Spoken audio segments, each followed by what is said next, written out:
தொடர்ச்சியாக வில்லன் கேரக்டரே பண்ணுறீங்க. ஏன் இல்லைங்க இல்லை என்னென்னா நீங்கள் வந்து வில்லன் இப்போ நான் இன்னொன்று சொல்கிறேன் உங்களுக்கு இன்னொரு இன்ஃபர்மேஷன் எடுத்துங்க. நான் இதுக்கப்புறம் வந்து ரொம்ப கேரக்டர்ஸ் பண்ண போகிறது இல்லை. என்னன்னா ஒரு படம் நம்ம கேரக்டர் பண்ணிட்டோம், இப்போ இந்த மாதிரி நெகட்டிவ் ரோல்ஸ் பண்ணுறோம், இல்லை பண்ணுறோம், உடனே அதே மாதிரி கூப்பிடுறது. எல்லா படமும் அதே மாதிரி தான். எழுதுறதுக்கு முன்னாடி சாவுன்னு வந்தால் என் பேர் எழுதிடுவாங்கன்னு நினைக்கிறேன். ஸோ அதே மாதிரி வர்றது. நான் டீ விற்கும் போதும் என் கூட வந்து ஒரு நண்பன் தான். மெட்ராஸ்காரன்னா யாருன்னு சொன்னாரா? படத்தில் அந்த மாதிரி யூஸ் பண்ணியிருக்காங்களா உங்களை? ஓரளவுக்கு இருக்கு. தமிழ் சினிமால படங்கள் வந்து ஜாதி ரீதியா ஆயிடுச்சு. இப்ப மெட்ராஸ்காரன் அந்த லிஸ்ட்ல இல்ல. பட் ஆனா உங்க தேங்க்யூ கலை அண்ணாக்கு வந்துட்டு ஒரு மிகப்பெரிய ஒரு கைத்தட்டலுடன் எல்லாருக்கும் வணக்கம். வந்திருக்க press and media family and friends எல்லாருக்கும், ஃபேன்ஸ் எல்லாருக்கும் ரொம்ப சந்தோஷம், நன்றி.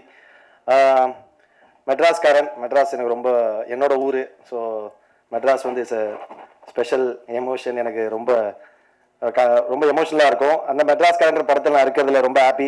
Welcome Shane, welcome to Tamil cinema. கண்டிப்பாக நல்ல படத்தில் பெருசோ சின்னதோ நம்ம நல்ல படத்தில் ஒரு பார்ட்டாக இருக்கிறது ஒரு சூப்பரான விஷயம்தான். எல்லாரும் நிறைய பேர் எல்லாரும் தேங்க் பண்ணிட்டே இருக்காங்க. காலிலேருந்து அவர் சொல்லிட்டார், 2 ஈவெண்ட் போயிட்டு வந்துட்டேன் சார், டயர்டாக இருக்குது, கிளம்பணும் வீட்டுக்கு, கடை வேற மூடுவாங்க அப்படின்ட்டாரு. அதனால் யாரெல்லாம் தேங்க் பண்ணோம். First Jagadish bro. ஓகே, கொஞ்சம் யூஸ்வலான சவுண்ட் ஆகும், பரவாயில்ல. பிகாஸ் ஏன்னா சில விஷயங்களில் வாழ்த்தி தான் ஆகணும். ஏன்னா ஜெகதீஷ் ப்ரோட ஃபஸ்ட்டு படம் மாதிரி இல்லை. ஏன்னா எனக்கு படம் பண்ணுறது எனக்கு தெரிஞ்சு ஈஸி இல்லை. மீன்ஸ் அவ்வளோ கஷ்டம் இல்லை, பண்ணிடலாம், ப்ரொடக்ஷன் பண்ணிடலாம். பட் அதை ரிலீஸ் பண்ணுறது தான் இங்கே ரியல் கேமு. ஸோ சாதாரண விஷயம் இல்லை. அப்புறம் இன்றைக்கி பிஸ்னஸ் இருக்க விஷயத்தில் வந்து ஓடிடியோ சேட்டலைட்டோ ஏதோ பெருசாக சின்ன படங்களோ ஒரு மீடியமான படங்களோ சில பெரிய படங்களுக்கே கூட பிரச்சனைகள் இருக்குது. அப்படி இருக்கும்போது ஒரு படத்தை முடிச்சிட்டோம், நம்ம முடிஞ்சிச்சு, அதுக்கப்புறம் வந்து எப்படிலாம் காஸ்ட் கட்டிங் பண்ணலாம் அப்படின்னு மட்டும் தான் யோசிப்பாங்க. பட் ட்ரெய்லருக்கு ஒரு ஈவெண்ட்டு, டீசருக்கு ஒரு ஈவெண்ட்டு, அதுக்கப்புறம் எல்லாமே பண்ணிட்டு அது இல்லாமல் ப்ரொமோஷன்ஸ் நீங்கள் பார்த்துருப்பீங்க. பெரியல நேற்று 2 நாள் கொச்சினில் ப்ரொமோஷன் பண்ணிட்டு வந்தோம். ரொம்ப சூப்பராக ஒரு என்னன்னா, இப்போ என்ன யாரோ கேட்டாங்க என்ன ப்ரொடியூசர் நிறைய பணம் வச்சிருக்காரு அப்படின்னு.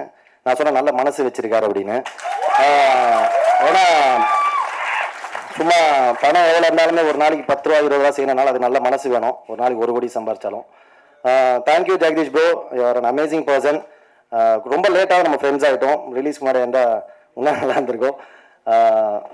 அப்புறம் எங்கள் டீம் ஐஷு, நிகாரிகா நம்ம சேர்ந்து நடிக்கல, பட் பரவாயில்ல, நெக்ஸ்ட் ஃபிலிம். அப்புறம் ஷேன் ப்ரோ நைஸ். ஏன்னா ஷேன் எனக்கு தெரிஞ்ச நேற்று கொச்சினில் பண்ணும்போது நிறைய பேர் கேட்டாங்க ஹவ் யூ சி ஷேன் அப்படின்னு. அதான் நான் சொன்னேன், இன்றைக்கி இப்போ இருக்க சினிமா சூழ்நிலையில் வந்து லாங்குவேஜ் ஒரு பேரியரே இல்லை. எல்லாருமே எல்லா படத்தையும் பார்க்க ஆரம்பிச்சிட்டாங்க. நீங்கள் மஞ்சுவல் பாய்ஸ் இங்கே எப்படி ஓடிச்சுன்னு பார்த்தோம், ஆர்டிஎஸ் இங்கே எப்படி ஓடிச்சுன்னு பார்த்தோம். ஸோ அதனால் அது இல்லாமல் இப்போ அங்கேருந்து ஒரு ஆக்டர் வந்து இங்கே பெர்ஃபார்ம் பண்ணும்போது இங்கேருந்து ஒரு ஆக்டர் அங்கே போய் பண்ணும்போது சினிமா லவர்ஸ் ஜென்ரலி எல்லா ஃபிலிம்ஸையும் ஃபாலோ பண்ணுவாங்க. பட் பப்ளிக் வந்து சில படங்கள் தான் பார்ப்பாங்க. ஸோ இப்போ ஷேன் நீங்கள் பண்ணும்போது மெட்ராஸ்காரன் நக்கீலின்னு எங்களுக்கு நல்ல ஹிட் ஆச்சுன்னா அப்போ ஷேனை திரும்ப ஃபாலோ பண்ணிப்பாங்க. அப்போ அவரோட மலையாள படங்கள் பார்ப்பாங்க. ஸோ மலையாளத்தோட கல்ச்சர் எல்லாமே தெரிய வரும். இட்ஸ் கல்ச்சரல் எக்ஸ்சேஞ்ச் மாதிரி தான் நான் பார்க்குறேன். It's very healthy thing for cinema. So எல்லா ஆக்டர்ஸும் மாறி மாறி ஒர்க் பண்ணுறது. அப்புறம் பிரசன்னா யாருக்குமே எல்லாருக்கும் தேங்க் பண்ணுறேன், எங்களுக்கெல்லாம் பண்ண மாட்டேன். நீ சொன்ன டைமில் கரெக்டாக thank you Prasanna, cinematographer Vasanth, thank you bro. And எல்லாரும் நிறைய பேர் நடிச்சிருக்காங்க, நிறைய பேர் வந்திருக்காங்க, நாங்கள் மட்டும் இல்லை, கருணா சார், அப்புறம் நிறைய பேர் நடிச்சிருக்காங்க. எல்லாருக்குமே ரொம்ப நன்றி. அப்புறம் Saregama sir, thank you so much. Sam CS வந்து ஒரு சூப்பர், எனக்கு அடுத்த படமும் சாம் சிஎஸ் தான் மியூசிக் பண்ணுறாரு. ஆனால் நீங்கள் அதை வாங்கலைன்னு நினைக்கிறேன், பரவாயில்ல. பட் ஆனால் சாமோட ஒர்க் வந்து ரொம்ப சூப்பராக இருக்கும். ஏன்னா ஒரு சீனை நம்ம பண்ணுறோம், டைரக்ட் பண்ணுவாங்க, நம்ம நடிச்சிருவோம், எல்லாம் நடந்துடும். பட் அதை வந்து ஆடியன்ஸோட ரொம்ப க்ளோஸாக கனெக்ட் பண்ணுறது வந்து மியூசிக் நான் நம்புகிறேன். ஏன்னா ரொம்ப பயங்கரமான ஒரு சீனாக இருக்கும், அதில் பயங்கரமாக நடிச்சிருப்போம், கரெக்டாக மியூசிக் இல்லைனா ஆடியன்ஸ் அதை கனெக்ட் ஆக மாட்டாங்க. ரொம்ப சிம்பிளான ஒரு சீனாக இருக்கும், ரொம்ப பியூட்டிஃபுல்லாக மியூசிக் போட்டால் நம்மளை அறியாமல் ஆடியன்ஸ் விசில் அடிப்பாங்க. So music place a major part in a film. So அந்த விஷயத்துக்காக தேங்க்ஸ் சாம். ஐ திங்க் எல்லாருக்கும் நன்றி சொல்லிட்டேன்னு நினைக்கிறேன். இந்த மாதிரி கொஞ்சம் ஃப்ளோவாக பேசினா யாரோ ஒருத்தர் வந்துடும். ஷரண் தேங்க்யூடா, நீ so much, thank you so much. அப்புறம் எல்லாருக்குமே ரொம்ப நன்றி, பிரஸ் அண்ட் மீடியா. அப்புறம் தொடர்ந்து ஆரம்பத்துலேருந்து எங்களுக்கு ஆக்டர்ஸ்க்காக இருக்கட்டும், இல்லை மூவி சம்மந்தப்பட்ட எல்லாருக்குமே எந்தவித எதிர்பார்ப்பும் இல்லாமல் அன்பு தர ஒரு ஃபேமிலி அண்ட் ஃப்ரெண்ட்ஸ் தருவாங்க. கண்டிப்பாக அதை மீறி ஃபேன்ஸுன்னு ஒருத்தவங்க வந்து எல்லாருமே பயங்கரமாக ஜெனுவன்லி லவ் பண்ணுறாங்க.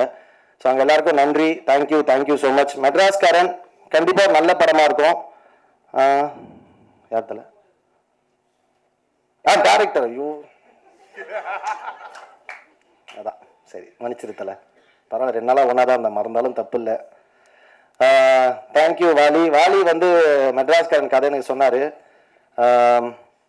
நல்லா இருந்தது. என்னென்னா ஃபஸ்ட் டைம் நான் நிறைய கொஞ்சம் சீரியஸான ரோல், இதுலேயும் சீரியஸான ரோல் தான், சீனியர் ரோல் பண்ணி பட் இந்த ரோல் கதை சொன்னார் பயங்கர இன்ட்ரெஸ்டிங்காக இருந்தது. ஏன்னா இந்த ஒரு கேரக்டர்ஸ்குள்ளே நடக்கிற கான்ஃப்ளிக்ட், ஒரு சந்தர்ப்பம், ஒரு சின்ன விஷயமா இருக்கும். பட் ஆனால் நம்மளோட கோவத்தை வந்து டக்குன்னு பண்ணுறது வந்து எவ்வளோ பெரிய பிரச்சனையாக மாறுதுன்றது ரொம்ப சூப்பராக காமிச்சிருக்கோம். அது இல்லாமல் ஃபேமிலி லவ் எல்லாமே இருக்குது. Vaali is an amazing director. இன்னும் கொஞ்சம் கோவப்படுவா போல், பட் ஆனால் நல்ல டைரக்டர். கண்டிப்பாக மெட்ராஸ்காரன் எல்லாருக்கும் ரொம்ப பிடிச்ச ஒரு படமாக இருக்கும். பொங்கலுக்கு மெட்ராஸ்காரன் மட்டும் இல்லை, நிறைய படங்கள் வருது. இந்த விஷயத்தில் ஒன்றும் சொல்கிறேன், இப்போ ஒரு பெரிய படம் வரலன்னு ஒன்று நிறைய படங்கள் வருது அதுன்றது ஓகே. பட் ஆனால் அதே வந்து இது இந்த ஒரு சுச்சுவேஷன் மட்டும் இல்லாமல் ஜென்ரலாகவே இது ஒரு ஆர்கனைஸ்டாக இருந்தால் நல்லாயிருக்கும். ஏன்னா முன்னாடியெல்லாம் ஒரு பொங்கல் ஒரு ஃபெஸ்டிவலில் வந்தபோது ஒரு பெரிய படம் வந்தோன்னா கூட ஒரு மீடியமான 2 படம் வரும், சின்ன படம் 2 வரும். பெரிய படங்களுக்கு டிக்கெட் கிடைக்காதவங்க சின்ன படங்களை பார்ப்பாங்க, அதனால் வெற்றி அடைஞ்ச படங்கள்லாம் இருக்குது. ஸோ இந்த மாதிரி ஏன்னா பெரிய ஸ்டார்ஸ் படம் எப்போ இருந்தாலுமே அது ஃபெஸ்டிவல் தான். பட் அவங்களோட விஷயத்தை நான் யோசிச்சு பார்க்கணும். ஒரு பெரிய பொருள் செலவு நடக்குது. ஸோ அதுக்காக அவங்க பெரிய ஃபெஸ்டிவல், பெரிய வீக்கெண்டை, பெரிய ஹாலிடே பிளான் பண்ணுறாங்க. பட் அது கூடவே இன்னும் 4-5 படங்கள் வந்ததுன்னா அது இன்னும் ரொம்ப ஹெல்த்தியான விஷயம் இருக்குது. இது யாராவது ஒர்க் பண்ணி கொஞ்சம் ஆர்கனைஸ்டாக ஒரு பெரிய படம் வந்து கூட 2-3 படங்கள் வரதுக்கான ஸ்பேஸ் இருந்ததுன்னா இந்த மாதிரி மெட்ராஸ்காரன் அந்த மாதிரி நிறைய படங்கள் இன்னும் 2-3 படங்கள் வருது. அந்த மாதிரி படங்கள் எப்பவுமே லைஃப் லாங் சினிமாவுக்கு ஒரு நல்ல விஷயமா இருக்கும்னு நான் நம்புகிறேன். Thank you so much. Not only மெட்ராஸ்காரன், நிறைய படங்கள் வந்து எல்லா படத்தையும் போய் பாருங்கள், சப்போர்ட் பண்ணுங்கள். நீங்கள் இல்லாமல் நான் யாருமே இல்லை. Love you all. Thank you so much. Madras வந்து மெட்ராஸ்காரனா நடிச்சிருந்தீங்க. சாமான் அது மிகப்பெரிய ஹிட்டு. இப்போ மெட்ராஸ்காரன் அதில் என்னவா நடிச்சிருக்கீங்க, எப்படி வந்திருக்கு? ஏன்னா இந்த பேர் வந்து அவ்வளோ பவர்ஃபுல்லான பேர். மெட்ராஸ் படம் பேர் மெட்ராஸ்காரன். நான் ஆனால் ஒரு புதுக்கோட்டைக்காரனாக நடிச்சிருக்கேன் இதில். அது ஃபஸ்ட்டு ஒரு வித்தியாசமான விஷயந்தான். கண்டிப்பாக எல்லா படமும் ஹிட் ஆகணும், எல்லாருக்கும் பிடிக்கணும், பெரிய லெவலில் வரவேற்பு பெறணும் தான் படம் பண்ணுறோம், எல்லாருமே பண்ணுறாங்க. அதே மாதிரி தான் மெட்ராஸ்காரனும் ரொம்ப நேர்மையாக ஜெனுவனாக எல்லாரோட உழைப்பும் போட்டு எல்லாம் பண்ணியிருக்கோம். கண்டிப்பாக நீங்கள் பார்த்துட்டு சொல்லுங்கள், எல்லாருக்கும் பிடிக்கும்னு நாங்கள் நம்புகிறோம். என் கேரக்டருமே கண்டிப்பாக எல்லாருக்கும் பிடிக்கும். கொஞ்சம் அதான் நல்லாயிருக்கும், பவர்ஃபுல்லான ஒரு இதுதான், ஒரு லீட் தான், நல்லாயிருக்கும் பாருங்கள். ஷேன், ஸோ இந்த நீங்கள் சாங் அந்த டான்ஸுக்கெலாம் நல்லா ஃபேமஸ் தமிழ்நாட்டில், எல்லாருமே லைக் பண்ண ஆரம்பிச்சிட்டாங்க. ஸோ மெட்ராஸ்காரன்லேயும் அந்த சாங் பயங்கர பவர்ஃபுல்லாக போயிட்டுருக்கு, மேட் இது. ஆனால் சாம் சிஎஸ் வந்து அந்த ஆர்டிஎக்ஸ் ஒரு சக்ஸஸ் மீட் வச்சிங்கல்ல, அதுக்கு கூட என்னால் உள்ளே போக முடியல அப்படின்னு சொன்னார். அதே போல் இங்கேயும் சாம் சிஎஸை பார்க்கவே முடியல உங்கள் மெட்ராஸ்காரன் படத்துக்கு. என்ன காரணம்? Why is he not here? But he was there, no, for the last event. Teaser launch ku vandaaru. Even Pooja padam Pooja ku vandha teaser launch ku. Ipo avaru Sri Lanka il irukkranga sonna. Nariya padam pandrathala. கலைஞர்கிட்ட கொடுங்க இங்கே.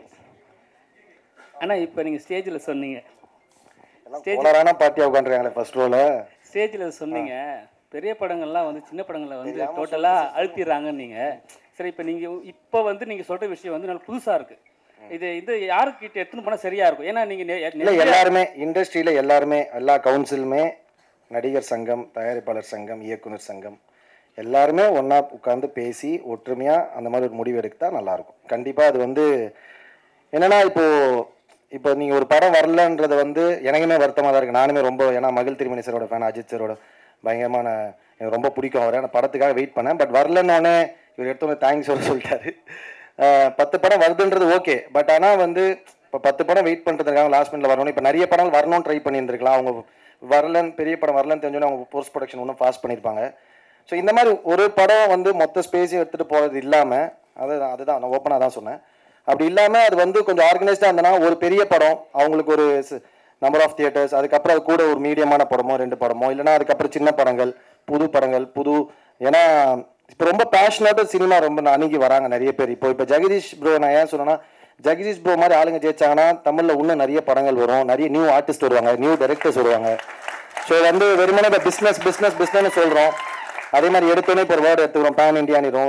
ஒரு கதையை நம்ம பண்ணிவிட்டு அந்த கதை முடிவு போன அது பேன் இந்தியாவா இல்லை பேன் வேர்ல்டா அப்படின்றத, அது வந்து இல்லை அங்கே என்ன ஆக போகுதுன்னு தெரியாது. ஸோ கதை நம்ம பண்ணுற கதைகள், இப்போது நம்ம மஞ்சுமல் பாய்ஸ் பண்ணும்போது தமிழ்நாட்டில் இவ்வளோ பிஸ்னஸ் பண்ணணும்னு நினச்சா பண்ணியிருப்பாங்க, கிடையாது. அவங்க அட்டன் பண்ண ஒரு கதையை ரொம்ப ரொம்ப சூப்பராக ஆனஸ்ட்டாக பண்ணாங்க, அது ஒரு பெரிய வரவேற்பு இங்கே பெற்றது. அந்த மாதிரி நம்ம ரொம்ப ஜெனுவனாக ஒரு படத்தை லவ் பண்ணி அதை நம்ம பண்ணோன்னா அந்த film will decide what it has to do. அது முடிவு பண்ணும் அது எந்த இடத்துங்களுக்கு போகணுன்னு. ஸோ இது மாதிரி வந்தாங்கன்னா நிறைய நியூ டைரக்டர்ஸ், நியூ ஆக்டர்ஸ்லாம் வருவாங்க. அதுக்காக தான் நான் சொன்னேன்.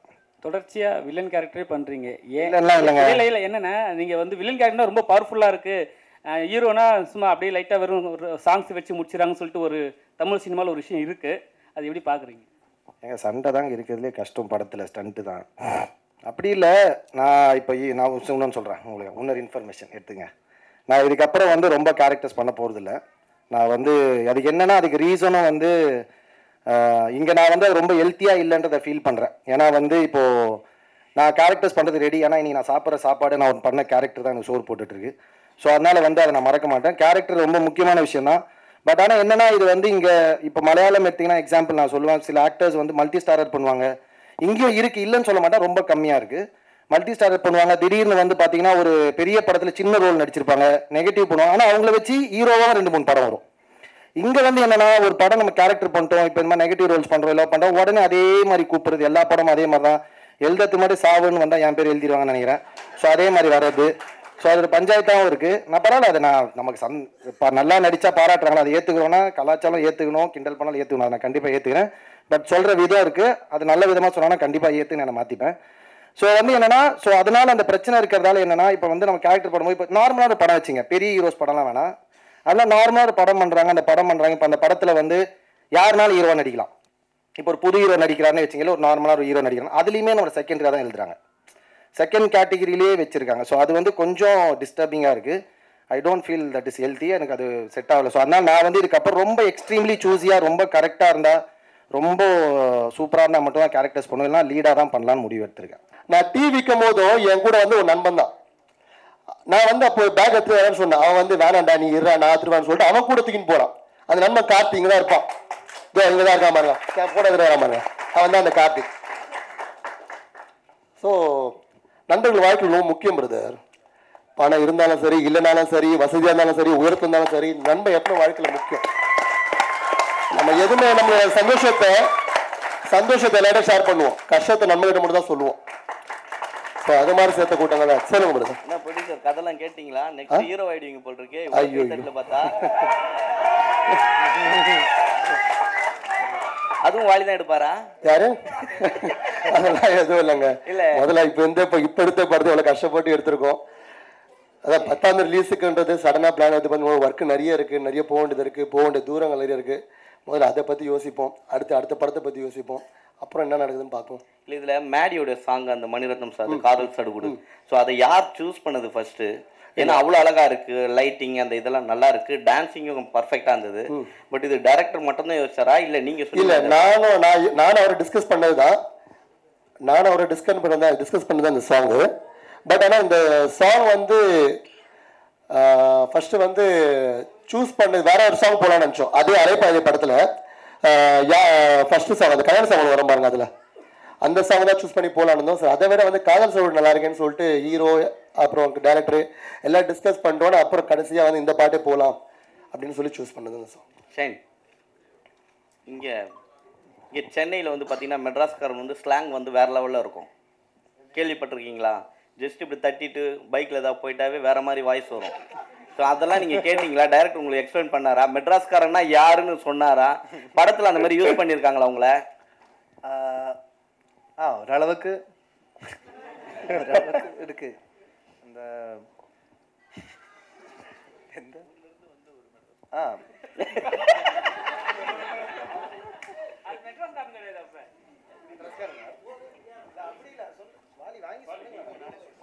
அப்படி இல்லைண்ணே, இப்போ எனக்கு சொந்த ஊர் மெட்ராஸ் கிடையாது, நான் புதுக்கோட்டை. ஆனால் வந்து ஒரு 20 வருஷம் ஆகுது. ஆனால் இப்போவும் நான் என் ஊருக்கு திரும்பி போனேன்னா என்ன மெட்ராஸ்காரன் தான் சொல்லுவாங்க.